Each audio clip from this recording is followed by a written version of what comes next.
I'll let you do Okay. that. One more thing we gotta sign to. Too many. I'm gonna apps. set my stuff back down here. Okay. Morning. Good morning. I didn't text you yesterday, Yeah.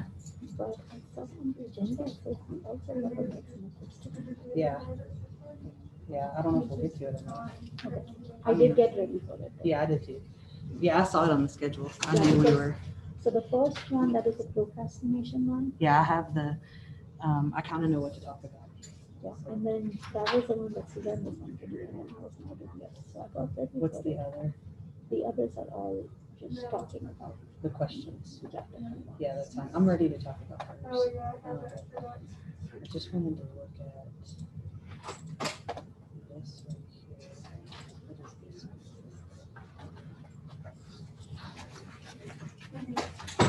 Yeah, that's what it is. So yeah, that's Yeah, and I can pull up these. Like I pull up the and it's snippets, right? If we get to it. right. Will we put it 15? Yeah, we'll see how it goes. And then we'll have to do. We didn't get through the food yesterday. We only got like 3 Yeah. questions, and then it was time to go. And I'm like, we gotta go. So y'all are gonna have to kick back with the fan. We're gonna have it today. So you know, you can fix the you know. Yeah. And I read for the articles and everything, watched the video, did all of that. Yeah. And I needed notes So- for So the you're qualitative research. so you're saying if we get to it, you're talking about everything but that. That's not what I'm talking Well, about. she had that survey with the conversions. She didn't have it with Yeah, this. that's what I thought. I don't know why she put it on. No, it is with this, Okay. because that's what it says. So are you gonna talk about, right, that's what I thought, that's why I kept looking at that, that's why I want to look at it, but the link is there, the link is there. Like if you, she's got it. See, Yeah, and I don't know why it made down there, Okay, because this says passive Right. procrastination. So I prepared for everything, all of it. okay, so you'll talk about them and then I can. Yeah. Okay, I didn't want to text you. no, you're fine. But I just let them know. I'm good. Talk about everything. Hello. Are we stretching today? Probably. Probably. Here's the title. So everything's ready.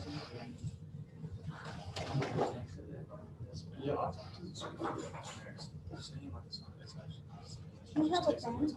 Uh-huh.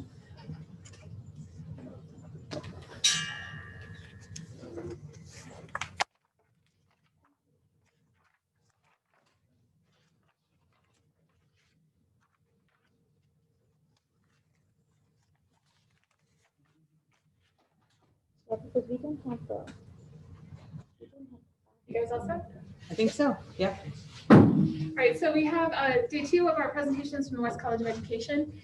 So we have Dr. Gupta again today, and then we have Dr. Stacia Miller, who's also from the West College of Education, here to present for us. So I'll turn it over to them. Thank you. Yay, thank you. Well, thanks for letting me join in on the fun. I am Dr. Miller and I'm a kinesiology faculty. So I still work in education and still certify teachers, but I also have a coaching background and we have sports and leisure studies degrees and things in our program as well. So She's also the interim chair for the kinesiology department. yes, She so doesn't like to say that because. right. Just as a reminder, from Monday, if you do want our presentation, you can either scan it or go to this bit.ly and get to the place where all the articles. And we are going to do a survey here in a little while. And so if you want to have access to that survey to be able to look at the questions, we'll put them up here, but you may want to be able to look at those as well. So if you want to pull that up, that's still available to you. Okay. All right. Oh, I remember the badness, right? Oh yeah, that's right. I'll let you do it because I know you know what you said for the homework. All right, so is everyone, I know that this side had the homework article to read and one big takeaway from there. And then this side had the physical activity article to read. And I know all of you read both the articles. You guys like loved quantitative research so much that you guys were like, okay, I'm gonna go read the next article too, right? That was amazing, isn't it? I know you guys all did that, right? Anyway, so we're going to put up the Padlet. So the way is you just click on the link and then share one big takeaway from those articles. You can scan, so you can scan to get to the Padlet so the QR code works, or you can go Just click to the on that link in the And if Google. you need to come up and scan, that's fine. And it's in the home. If you page down at on the home page of the site, that's where this is at the bottom. And if you click there, it'll take you right to the Padlet or scan that. You might not want to type this long. I put that address there just in case, but. Yeah, that's a lot. Tried to make the QR code big enough that maybe they could reach it from their seat.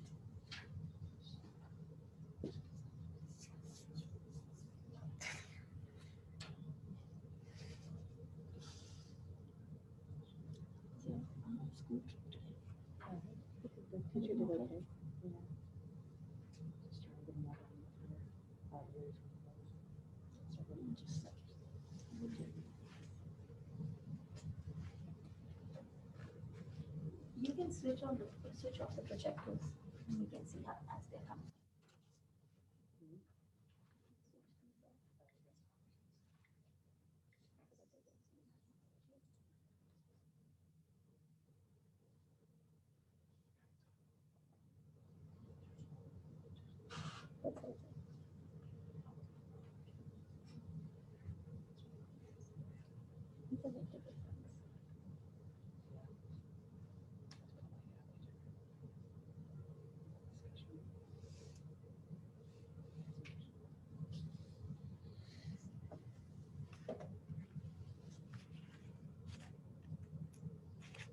All right, we have 3 responses. Was everybody able to get to?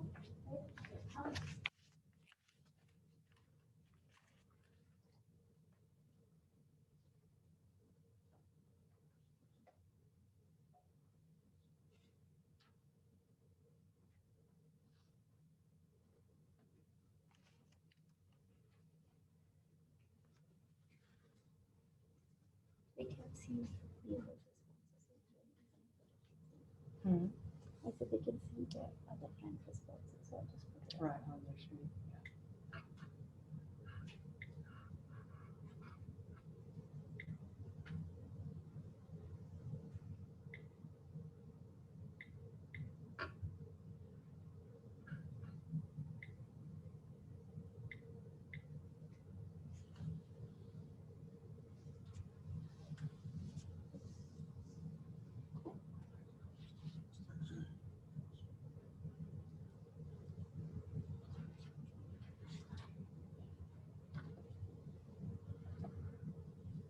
We should share it at the book.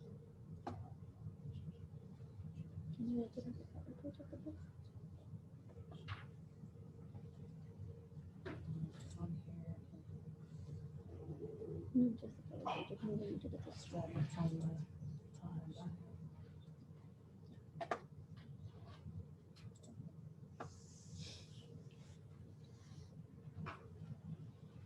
All right, we'll give another 30 seconds.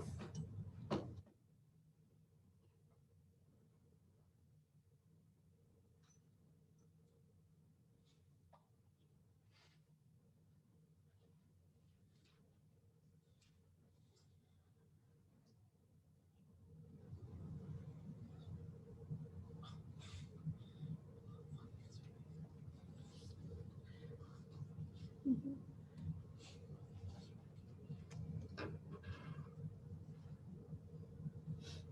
10 more seconds as you're finishing up.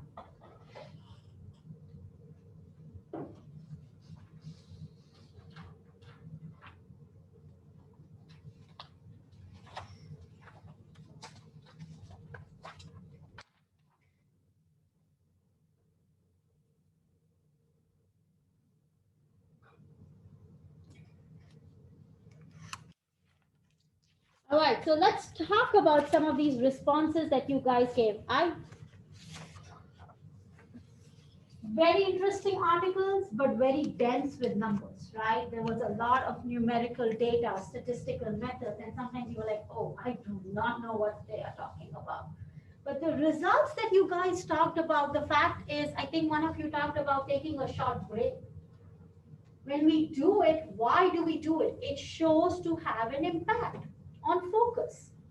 Okay, so that shows that data is there, that data is showing you or proving that there is an impact, right? You talked about homework. This one that you talk about, we always keep talking about self-regulate your homework, break up the task so that it's more manageable. Why do we say it? Why do we teachers tell those things? Because research has shown that it has an impact that helps in the learning process. I know one of you said that this field was really amazing because you can talk about student learning, student impact during this field.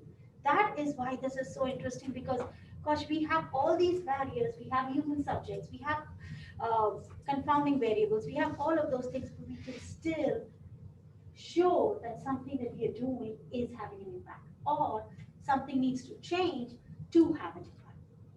Okay, so let's talk about the different types because we did.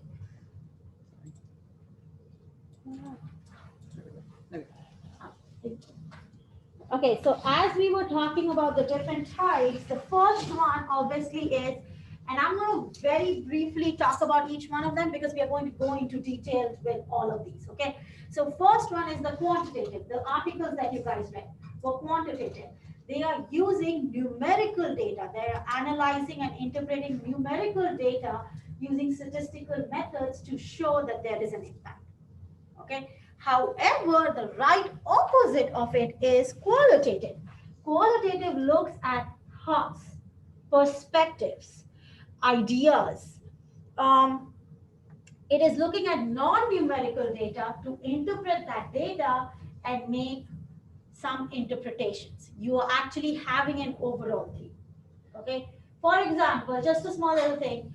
I have a 12:30 class and I have a 9 o'clock class. My 12:30 class is never talking, never doing something because I figured out after collecting that data is that's the lunch time. They are hungry. So I always have to start off the class with something physical to get them moving, doing things like that. So that is where the qualitative comes in. So as the field of education moved forward, researchers realized that just using quantitative or qualitative methods was not being enough. They wanted to use both those things. They wanted to figure out using the quantitative, but then also explore it more in depth. That's what led to mixed methods. So mixed methods uses quantitative and qualitative data sources to inform within the same study. So if you have it in different studies, then that is not mixed methods. It has to be within the same research study when you have mixed methods. When those things happen, yes. However, a person, a teacher in a classroom is also a researcher. They do not do full-fledged research like randomizing participants, trying to go to the field, do things like that. But they're always reflecting. Okay? They're always thinking about it. I don't know how many of you guys think you had a big assignment and you waited till the last minute and you were like, I promise I will never do this again. God, please let me submit this assignment on time. I promise I will never do this again. You end up doing that again, right? But you always say, because you're reflecting that my time management skills are not that great, right? That's just an example. So the research in the classroom led to action research. One of the research in the classroom is action research because in this case, the teacher is a researcher. Okay? They are researching something and making decisions or making changes in the classroom quickly about it. For example, I could start my class with warm-ups. I had actually had a student teacher who started her class with warm-ups, and what she did was she changed the type of warm-ups. Instead of having math problems, she started doing some sort of a logical puzzles or reasoning questions. And she collected data about engagement, motivation, getting ready to classroom. And then she saw that that had a different impact on it. So those are the things, because she was teaching 4 classes. So she was like, okay, I'm 2 classes, I'm going to do this, 2 classes, I'm going to do that. See if there is a difference. That is what is action research. Action research also has one other aspect about is classroom assessments. We all have assessments, we all have projects, right? But teachers use those assessments, or researchers or administrators and things like that use those assessments to make informed decisions. Okay, and that piece, we're going to talk about the formative, effective, and the technology assessments over there. And then the last piece is the data literacy. The data informs decisions. That's the point about it. Okay, so let's get into the depth of each of these as we move forward. So I'm sure that you guys have heard quantitative research, right, from the other fields that have been here. And, so it's much similar to what, what other fields do, what other disciplines do.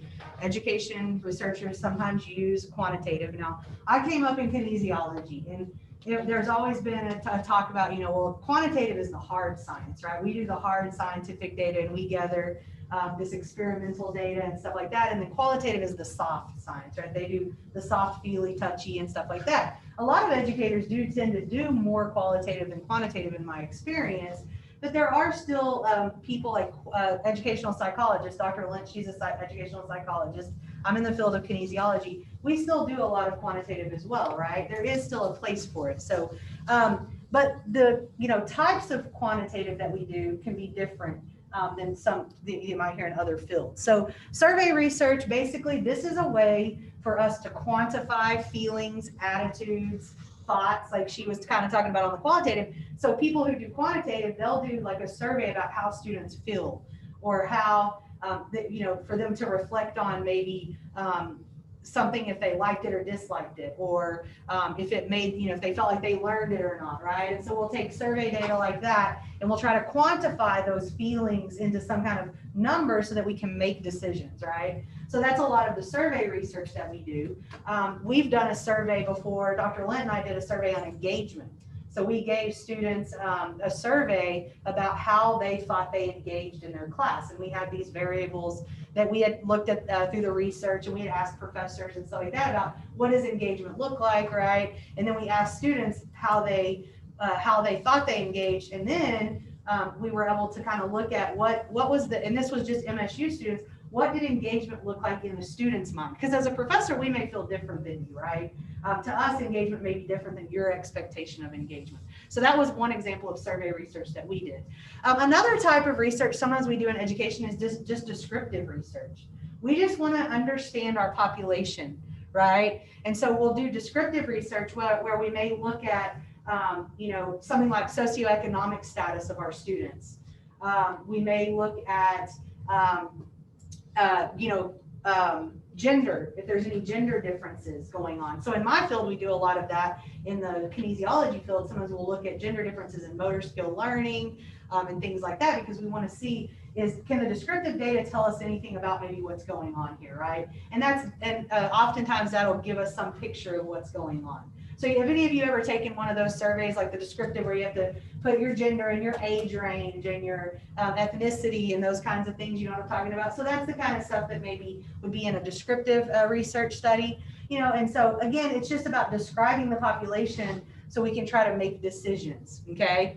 And then we have correlational. You've probably heard correlational. Does anyone know what's the intent of correlational research? So you have these variables, and what are you looking to see between the variables? Y'all, anybody? Yes, sir. Like the correlation coefficient. Yeah, Pearson's correlation. Isn't it like 1? Yeah, and so the closer it is to 1 or -1, what does that mean about your variables? The more they correlate, Strong. Right, the stronger they're related, right? And so we do a lot of correlational research in education.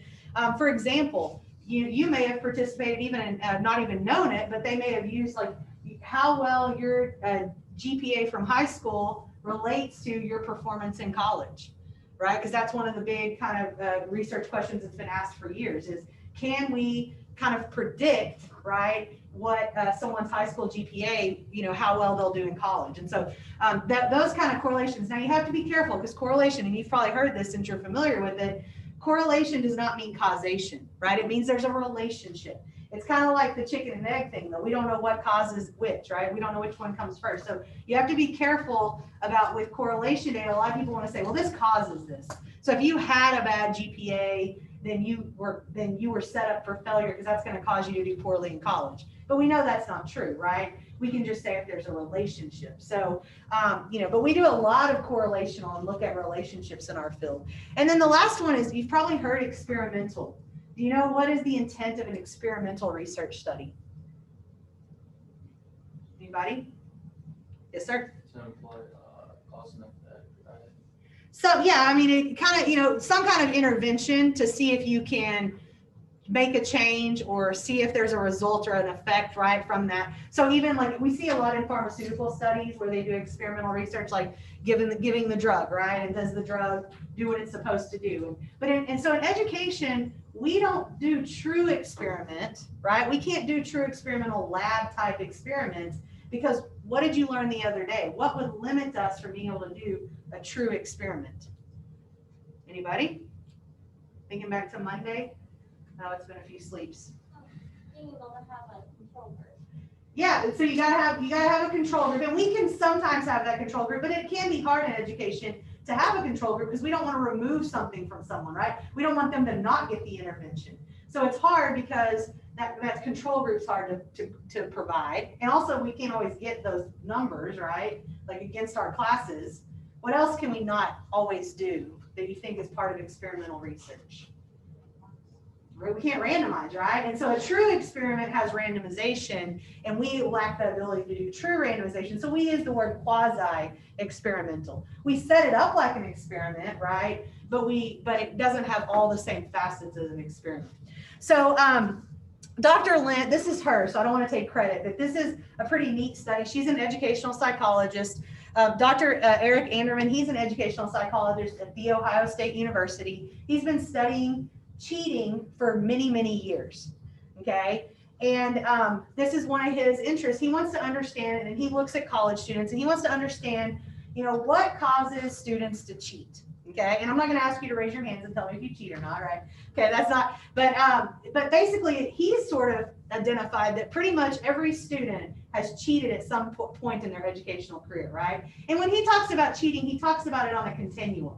From something simple like letting someone copy your homework or copying someone's homework because you forgot to do it, right? So like that's kind of what we don't think that one's not quite as bad, right? That was just I just had to get that homework done, and it's not like I cheated on a test. But then he has all the way up to actual like cheating on standardized testing or something like that to that level. So there's a continuum of behaviors of cheating that he has looked at. But he said basically everyone's cheated at some point in their educational career, right?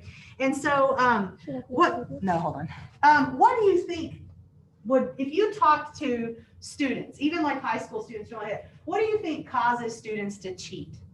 What do you think causes them to cheat? Any ideas? They don't like the class or think it's too hard. Okay, so maybe they can't understand the content, so they got to cheat to succeed. Or you kind of came, another one you said is they don't like the class, so they're not engaged in the materials. Is that kind of where you're going with that? Okay, yes, sir. It possibly, they're either not willing to put in the effort, right? Maybe to learn. So they don't have the time or the effort that it's going to require to learn the material, right? And so anybody else? Other reasons people might cheat? That they don't feel like they have the resources available for someone else to actually explain it, so they're just gonna cheat in order to feel like they. Okay, so not having the resources and not feeling like they are going to, again, be able to succeed, right? So a lot of success is kind of the thing here. Any other ideas of why people cheat? And then I'll go ahead. Sorry. Procrastination on assignments. Okay, procrastination, right? Not getting your work done and like, oh, it's the last minute and I haven't done my work, right? So I got to cheat to get it done. And then last one. Okay, yeah, and that's like what he said. They don't enjoy the content or whatever, so there's no reason to engage in, or they don't see the importance of the content, right? Okay, one more, and then we'll stop. Like they're majoring in like a certain thing, like they're majoring in something, and then they're gonna take a class that's totally unrelated to that major. Okay, What is there to, like, to encourage them? so motivation, kind of what you're talking about is what's their motivation for learning the content, right? So it'd be easier just to cheat, right? I want to go back off of what he said is when he talked about is they are not putting in effort to pass the class. That also goes back is they don't want their peers to know Right. that they are not, like sometimes you're in a classroom because of maybe parental pressure, things like that. I can tell you from my own end, both my parents are medical doctors, and so they wanted me to become a medical doctor. I'm a doctor, but don't ask me to give you a shot or anything, okay? Right. Can't But give they you a wanted me to become a doctor, so I ended up taking bio. No offense, Dr. Marston, but I love maths too much. Like, I didn't want it to leave that out, okay? So I was in that class because of parental, but I didn't want other people to know about it. So not that I cheated. That's not what I'm saying. Sure, but- Dr. Gupta. Yeah, no, I think that's you're all leading us right. to a I'm story. leading it over there, right? But that's another reason, okay? So let's Yeah. find out what students actually said, because Dr. Anderman, he went to, at the Ohio State University, he has a big pool of people to survey. So he did survey research, and he surveyed 409, he actually did two large research institutions, and he gave these college students a survey, and he asked them, why do you cheat, basically, right? And so, and they had these 22 behaviors and everything, and so a majority of the students reported that they cheated in math or science because it was their most disliked. Okay, again, sorry Gupta and Brown Marsden, right? And then one of the other ones that came out was another popular answer was they were in a really large class. So they cheated because they're in this large class, and I guess maybe it was easier, or they didn't say, right? But that was one of the reasons that stood out. And then another 2/3 of them said they took a course they did not really enjoy. So a couple of you hit the nail on the head on that one, right? And they disliked the course, it wasn't required for their major, so maybe cheating wasn't an issue, right? But the only thing that actually predicted cheating, the true predictor of cheating, okay, the one that stood out, because those were all factors that kind of were larger numbers. The only one that predicted it was if they enjoyed the way that the class was structured. Was it structured in a mastery type goal climate? Did they like the instructor, right? Did they feel good about the class? That was the largest predictor of if they were going to cheat or not. So how they felt about the structure and the instructor and the way that the class was set up. So I'll let Dr. Anderman talk about it because he talks much better about it than I do because it's his study, right? So I'll let him.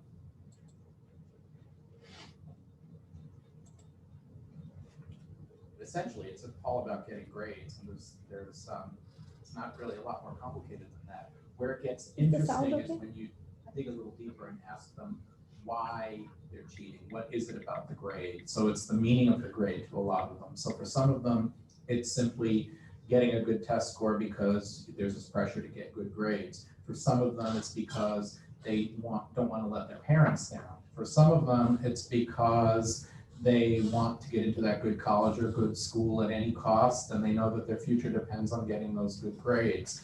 For others, it's for social reasons. We find that there are students who are, you wouldn't expect would cheat, who might be in advanced or honors classes, and they're very strongly determined to stay in those classes with their peers. But if they don't get good grades, they'll be switched out of those. So that's another reason to cheat, is for social reasons, to be able to stay with your peer group. On some kids, it's because they know that there's a big carrot at the end, that, sometimes parents or schools will give really powerful rewards, like being allowed to go on certain field trips. There are sometimes parents will say, if you get a 4.0, I'll buy you a car. So those are all reasons why kids are tempted to cheat. And at the end of the day, they make a decision. It's either a yes or a no. I will or I won't cheat. Those are the things that are going on in their head when they're deciding. So the superficial answer is it's about the grade, but it's really what's behind that. The best estimates are that I've seen pretty consistently are that by the time kids graduate from high school, 80%, and it's probably higher than that, but 80% have engaged in some kind of cheating. And you have to be real careful with that number, because that doesn't mean 80% of kids are cheating all the time. That means 80% have done it at least once. So that's everything from really egregious things like you hear about like hiring an imposter to take the SAT or ACT to, one night saying, hey, can I copy your homework? I didn't do it last night. Obviously, there's huge differences, but those are the best numbers we get. Most people at some point do it. It's the severity. You don't get people very much doing the extreme things. I've been doing So this research is on the this for what, 20 right? What years do we now. do We've about it? collected so much data, and the one thing that is absolutely consistent is when kids are learning in a classroom that focuses on what we call mastery, and I'll explain what that is, cheating occurs less often. And what that means is that when you're in a classroom where the teacher is emphasizing what's important to me here is not so much a test score, what's important to me here is that you really learn something. So mastery is about really learning it. So if I'm trying to teach you how to solve a quadratic equation in math class, my goal as a teacher is to make sure that at the end of the day or the week or whatever it takes, you know how to do that. You're comfortable solving quadratic equations, as opposed to we're gonna have a test on Friday and some of you will be able to do it and some of you can't, and oh well, next week we're moving on to the next unit. When you have teachers that focus on mastery, classrooms that focus on mastery, schools that focus on mastery, cheating is substantially less, and I mean very much substantially less. And if you think about it, it's we have a lot of data supporting this over and over again, but it makes perfect sense because in a classroom that's focused on mastery, cheating doesn't buy you anything. It doesn't get you anything because the goal and what you have to prove is that you really know it and understand it. And there are teachers in many of these cases use creative ways of assessing whether students know it. So it's not necessarily just memorizing something for a test where cheating is easy, but something where they really need to demonstrate mastery. And the whole idea behind that also is that if you don't demonstrate mastery, you get to try again until you get there. And that's why cheating doesn't happen as much in those cases, because it doesn't help you, because you have to show that you've mastered something. All right, so thinking like he's able to make these large conclusions, right? He's able to draw these out because he has researched this a lot, okay? He hasn't just looked at one little pool of 400 students. Probably over the years, 20-something years, he's done this cheating research, probably thousands, right, of surveys and stuff that he's done. And so these findings are generalizable because he has had, such a large pool. And that's one of the big, when you can get large pools like that in quantitative, you can make these generalizations. So, and then from a teacher's perspective, so this is what we do in education, right? So I'm listening to him talk about this. What did he say is the one thing that's going to reduce cheating in my class? Okay, mastery, to have that. So what does that look like? Like what type of assignments and stuff would I want to do then and try to interject in my class to provide that mastery climate? Our exams, are like Scantron exams going to do it? No? I say, I've been actually not here for this for my entire college career because I'm a terrible test taker, but I love research. So Okay. Give me a research paper to do. Okay. I will learn a lot more and produce a lot more effort and do a lot better than taking an exam. Okay, and if it's original research, then it really would be hard to plagiarize it, right? If you were doing something, if I had you do a project, so that would help to limit the plagiarizing as well. What other kind of assignments? I know you all do something in here for your assignments. That's a good mastery climate kind of. Well, maybe yeah. Sometimes group projects, but what's the thing y'all do after we leave? Don't y'all have to do something? Write a reflection, yeah. Because whose thoughts and ideas is that? It's yours, right? You can't steal someone's reflection, right? So, and it has to relate back. So that's a better mastery type climate versus like a test over the information that we covered, right? So that's what he's kind of getting at. So as a teacher, I would take that and I would try to implement into what I'm teaching, right? So that's where educational research works from the quantitative. Now I'm going to hand it over and let Dr. Gupta talk about qualitative research. She's much more expert at it than I am. All right, so let's talk about qualitative. We've talked about numbers, and all of those things. I don't know if you guys noticed the cartoon that was on the previous page is, I don't feel good. Give me a scale, 1 to 10. Gosh, I can't give you a scale of that. I just don't feel good. That's just the way it is. I may be sick because just a little sick is being sick, being sick is sick, right?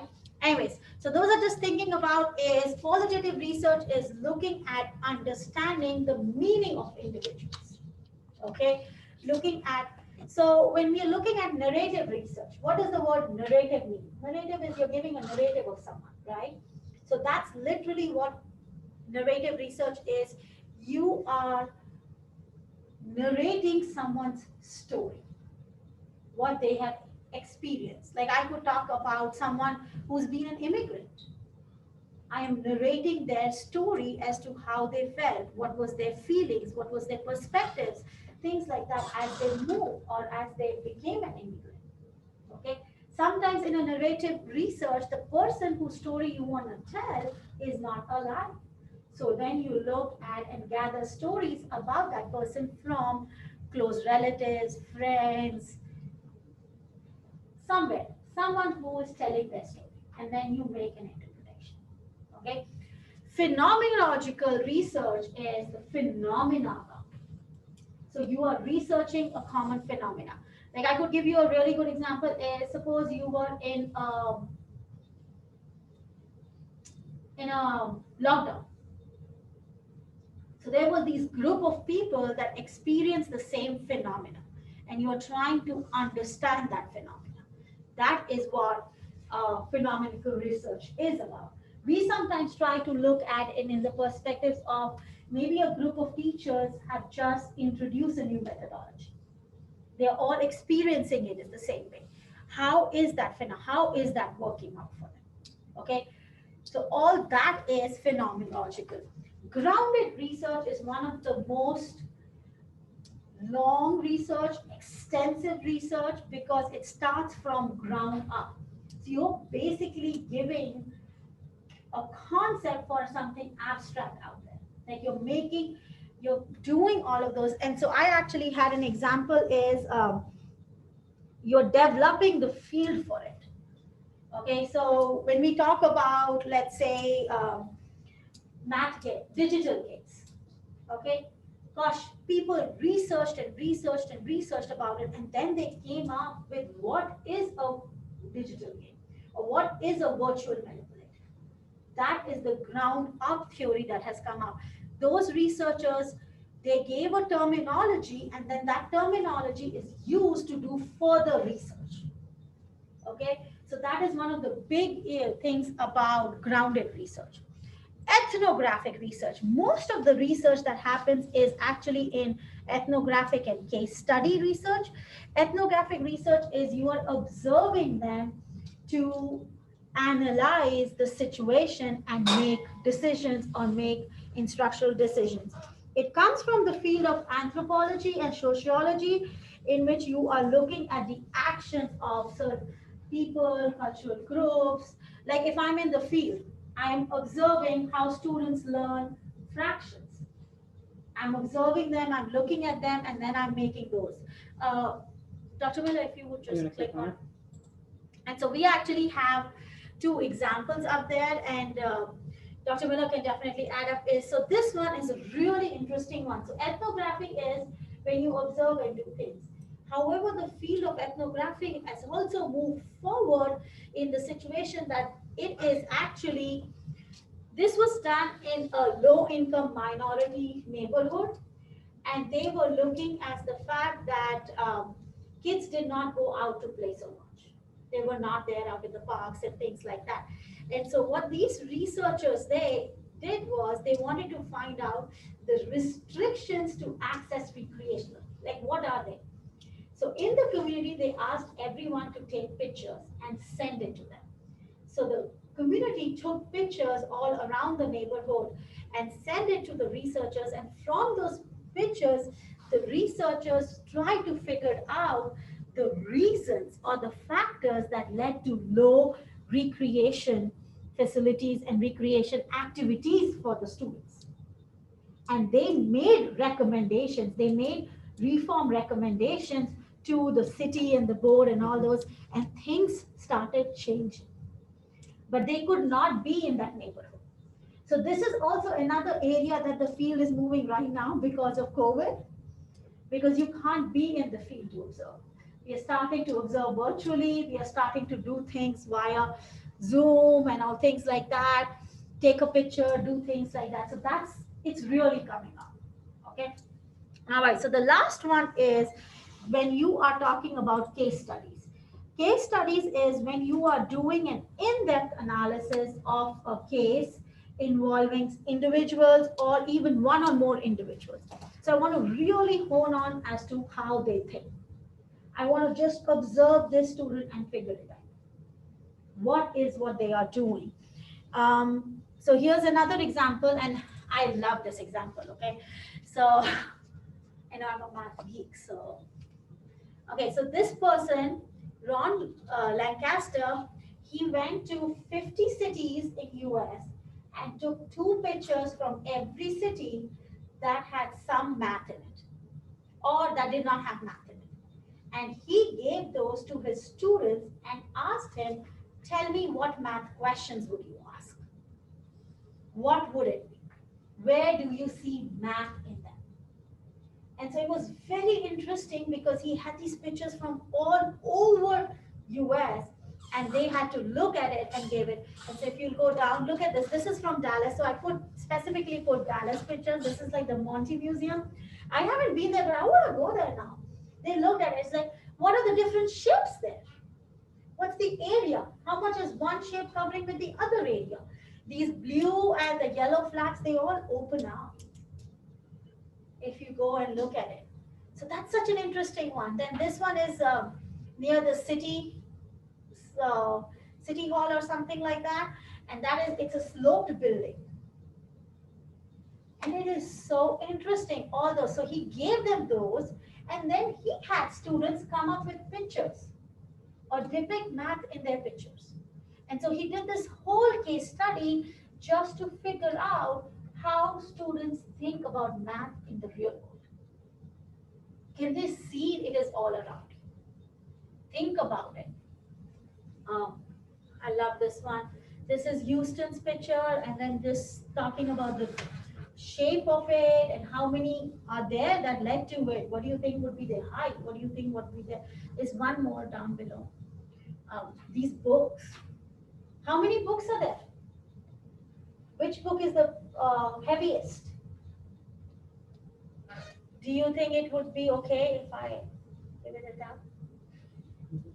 I don't know about you, but my 3-year-old won't want to just go and just give it a shot. I want to see whether it falls. Okay.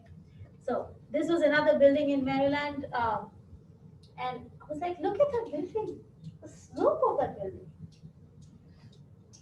That is so cool. If you'll go up and if you'll just click on this link over here, and if anybody ever wants to look at it, and just keep scrolling down, keep going down, like he gives.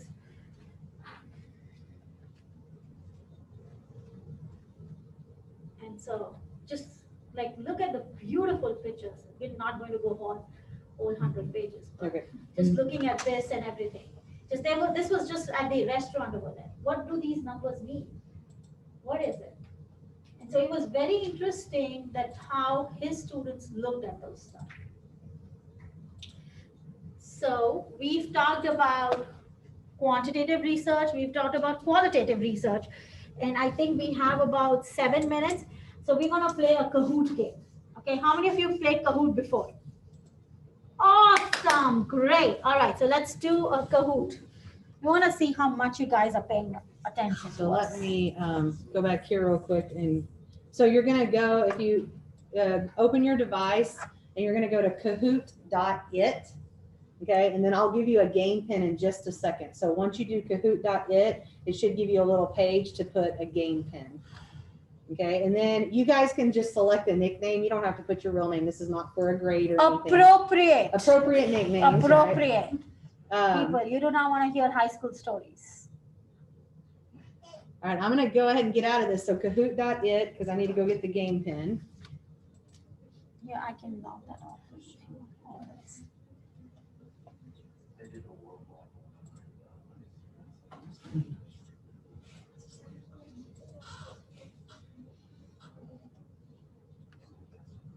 All right, so there's your game pin.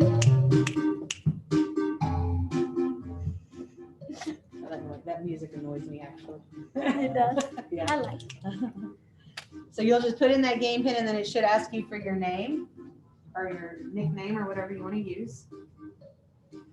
So we have, I think, 8 questions to kind of review your knowledge of qualitative, quantitative, mixed methods, different types of research methodologies.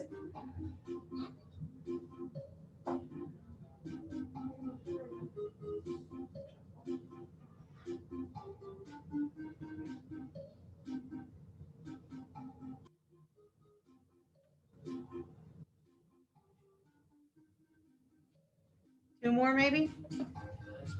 2 more join?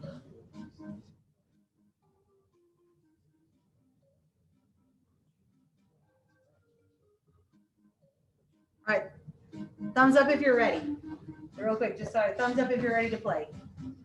So I can see. Ready? 1, All right, here we 2, go. 3, here we start. Remember, it's who can answer the fastest, right? But correctly, fast and correct.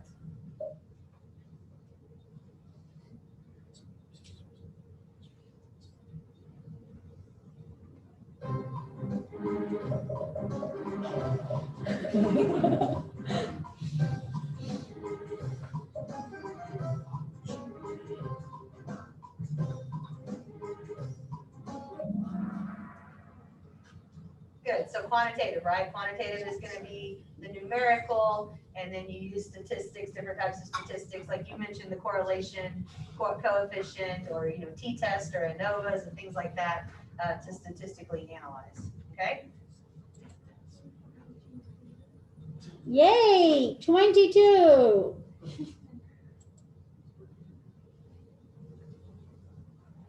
So we're looking for the strength here of quantitative.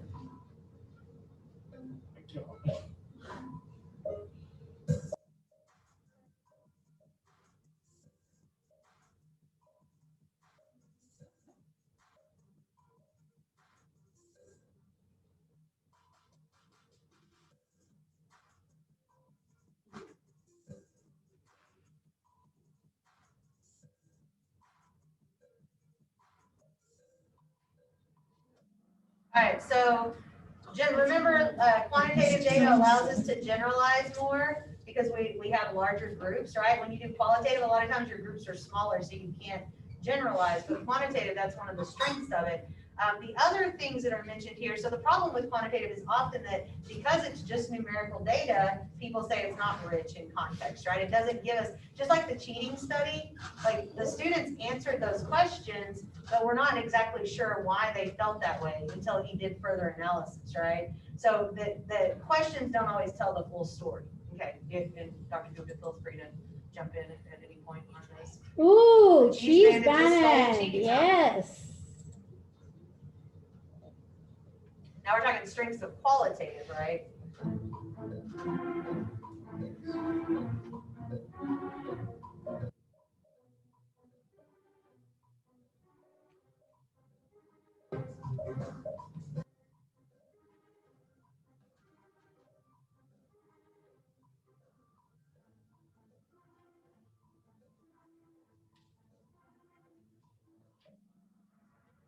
So I put that picture of that winding road because I feel like qualitative is very hard to analyze. It takes a lot of time and stuff. So it's definitely not easy like it is to do a statistical analysis, but you get a much richer context and you get much richer detail. Like Dr. Gupta was talking about in those qualitative methodologies, you get to have that one-on-one experience, right? And I mean, that photo mapping project was actually some colleagues of mine I used to work with at Texas State.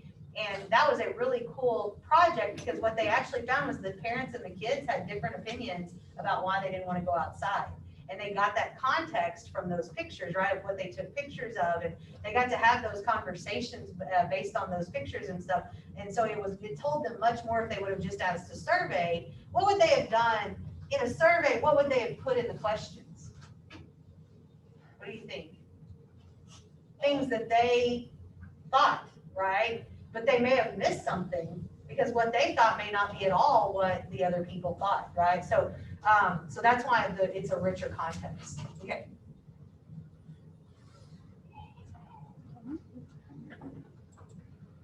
All right.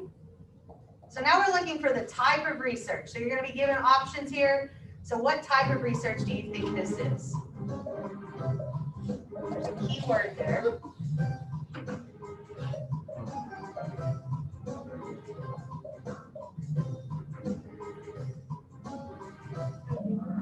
So what key word clues you into correlational?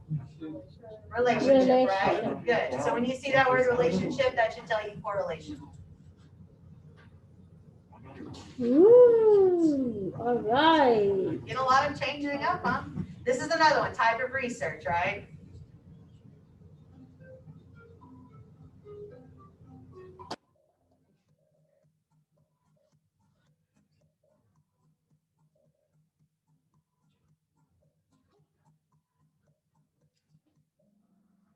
Good, so qualitative, this one is qualitative because it's ethnography, right? Ethnography is qualitative, not quantitative, and then experimental and correlational are both quantitative methodologies, right? Whereas ethnography is qualitative as a methodology. Whoa, Go ahead, Dr. Gupta. that is very close, We're gonna run out guys. of time. Yes. All right, another type here. So this is an example of a research study that may be done at the higher level, at the policy level, right?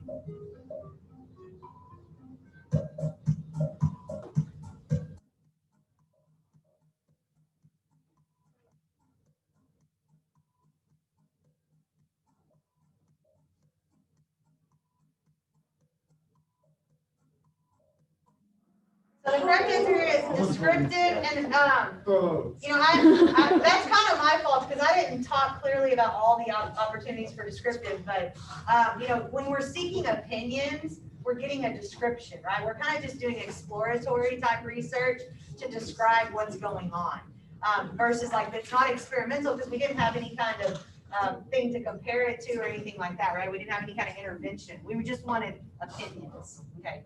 Do we have time for two more? 48, I think so. Unless Dr. Is it okay for us to use the last 2 minutes? Yeah. Or we can do just this last one.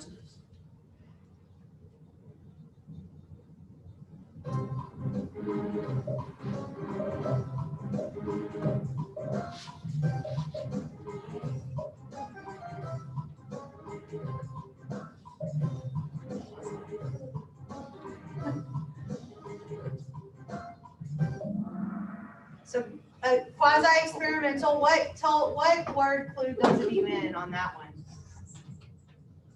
They were looking at what? What's the key word there? Effect, right? So they want to see the effect of something, so that tells us maybe there was an experiment, some kind of intervention or something like that. I think we can probably stop there because we only have a minute. Okay. Do you want Thank to- y'all for participating. We're just going to do the results. Okay. Congratulations to the Cheese Bandit. But everyone did. All Great right. job I will participating. see you guys with Dr. Lynch on Friday. Thank you guys for having us again. Thanks for letting me join and have a great rest of your semester. Thank you. Time. I wish my students clapped for me every time I got done. I'm going to tell them the expectation has been set.